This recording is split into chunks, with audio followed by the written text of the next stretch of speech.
Hello everyone, welcome to all. And आज हम इस वीडियो में डिस्कस करेंगे कि एसएससी सीजीएल एग्ज़ाम टीयर 1 का जो आप सभी वेट कर रहे हैं कि आखिर जो आपका सेफ स्कोर होने वाला है वो भी टीयर 2 में, यानी कि टीयर 2 के लिए आप जो है कितने मार्क्स पर सेफ रहेंगे। यानी कि जो आप प्री आपने दिया यानी कि टीयर 1 दिया है, टीयर 1 में आपके कितने मार्क्स होने चाहिए जो कि आप टीयर 2 के लिए क्वालिफाई रहो, यानी टीयर 2 की तैयारी जो है वो आप कर सकते हैं। तो अकॉर्डिंग टू माय एक्सपीरियंस मैं आपको सभी को सारी चीज़ें डिस्कस करूँगा। ये सारे फैक्ट्स जो कि मैं हर एक एनालिसिस के अकॉर्डिंग, ये जो 4 फैक्टर्स हैं वो मैं आपको ज़रूर डिस्कस करता हूँ।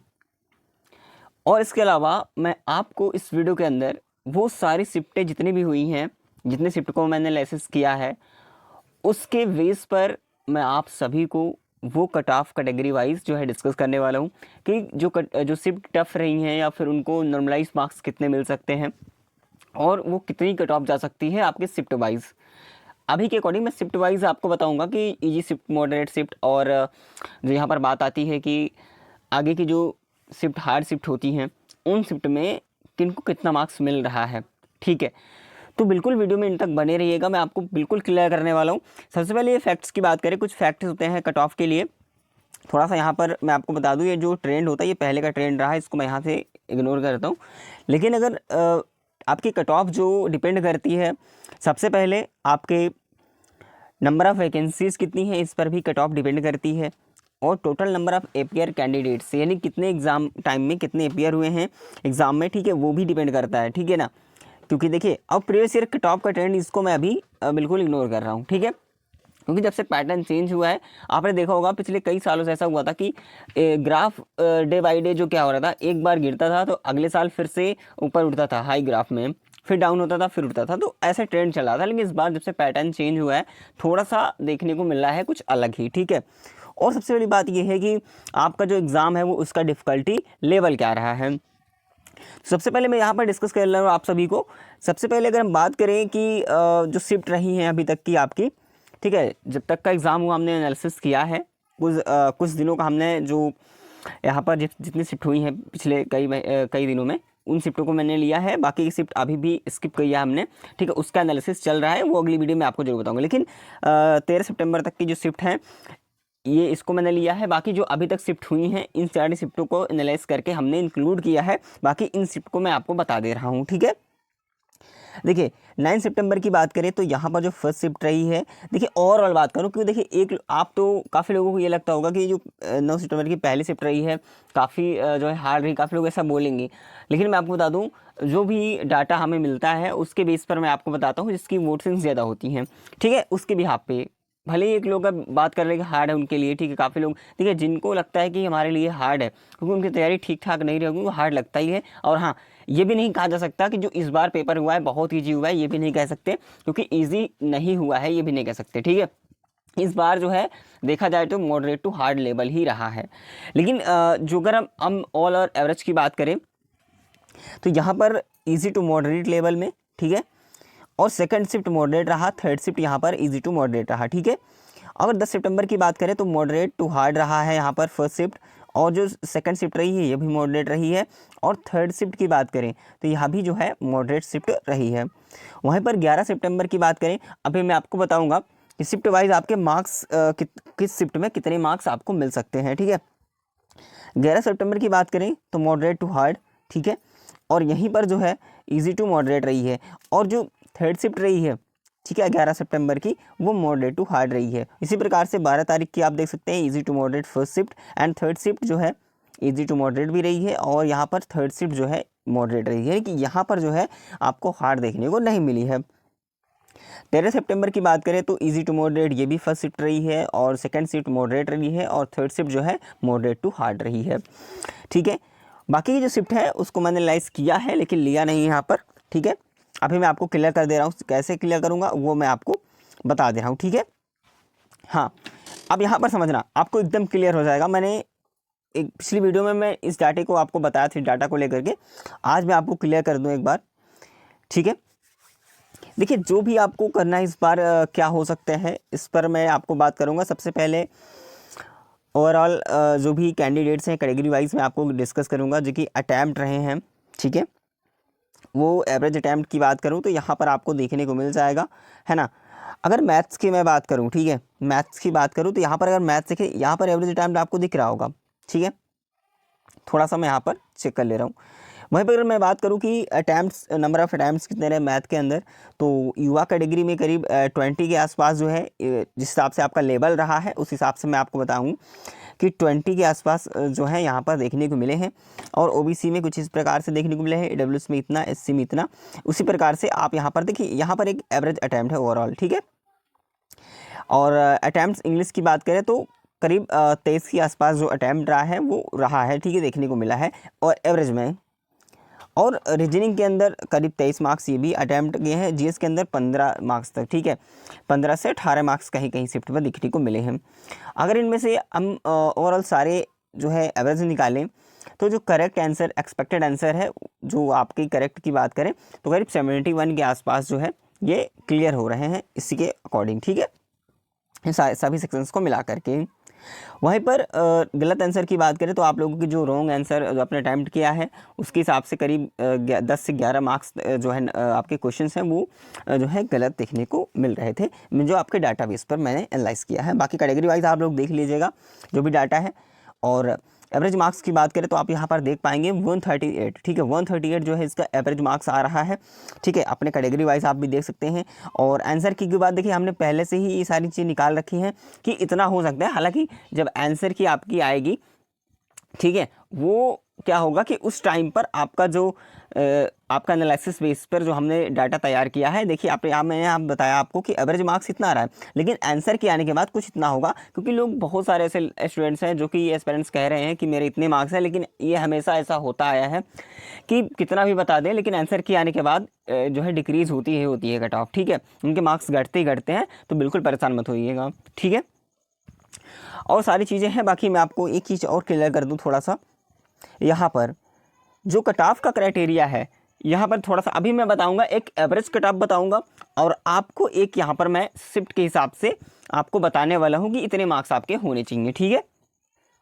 यहाँ शिफ्ट के हिसाब से मैं आपको बता दूँ, वो भी प्लस माइनस जो है आप जो है कम से कम 3 मार्क्स का डिफरेंस रख सकते हैं, किसी में 2 किसी में 3, ठीक है, सभी में बात कर रहा हूँ, ठीक है। तो देखिए जो इजी शिफ्ट है, अब ये कहेंगे कि टॉप तो ऐसे लगेगी नहीं, बिल्कुल नहीं लगने वाली है, वो आपको ओवरऑल लगेगी, बिल्कुल भी दिक्कत नहीं है। लेकिन होगा क्या कि जिस हिसाब से आपका शिफ्ट रही है उस हिसाब से अगर नंबर की बात करूँ, देखिए भले ही एवरेज कट ऑफ लगे, अभी मैं इसका जो एवरेज है वो मैं आपको कट ऑफ दिखाने वाला हूँ एकदम जो है सेपरेट में, ठीक है, इसी में, ठीक है।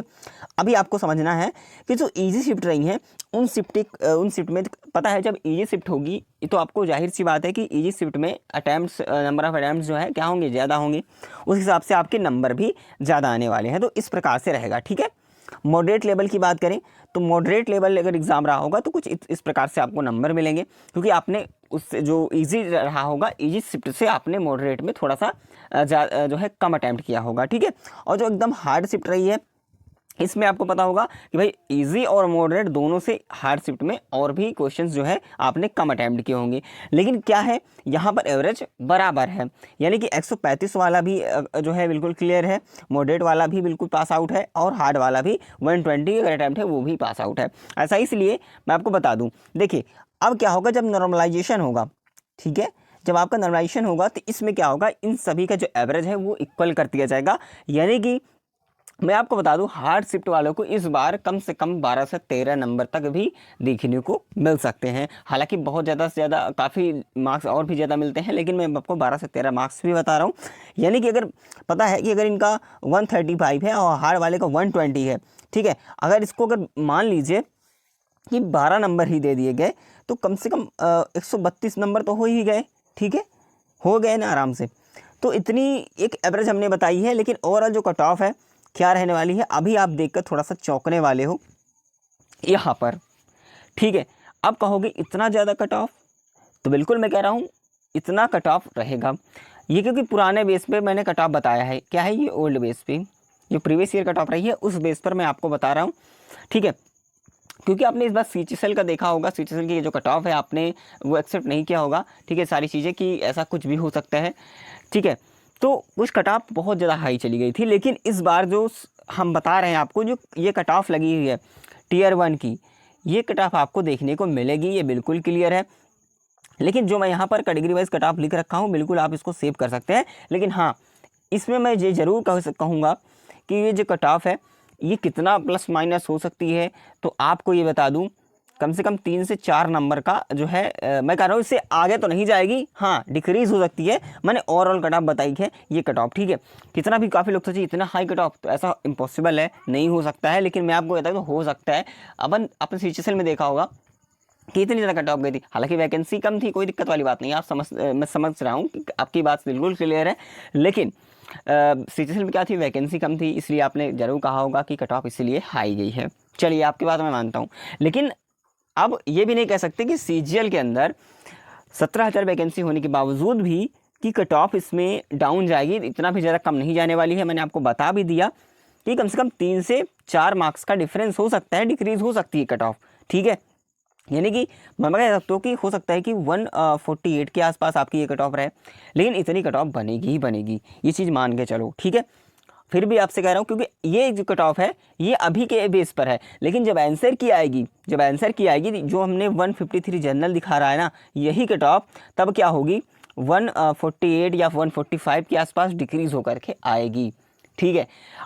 तब इनको बिल्कुल क्लियर होगा, इतना आएगी ही आएगी। जो आपको मैं माइनस करने की बात कर रहा हूँ, ये माइनस होगी ही होगी, है ना। तो जा करके ये करीब 143 142 के आसपास देखने को मिलेगी, इंक्लूड करके आफ्टर आंसर की। जब आंसर की आएगी तो बिल्कुल सटीक एनालिसिस में आपको लेकर के आऊँगा। रही बात की जो है कब तक आएगी हमारी आंसर की, जो है वो कब तक देखने को मिलेगी, इस पर काफ़ी लोग परेशान हैं।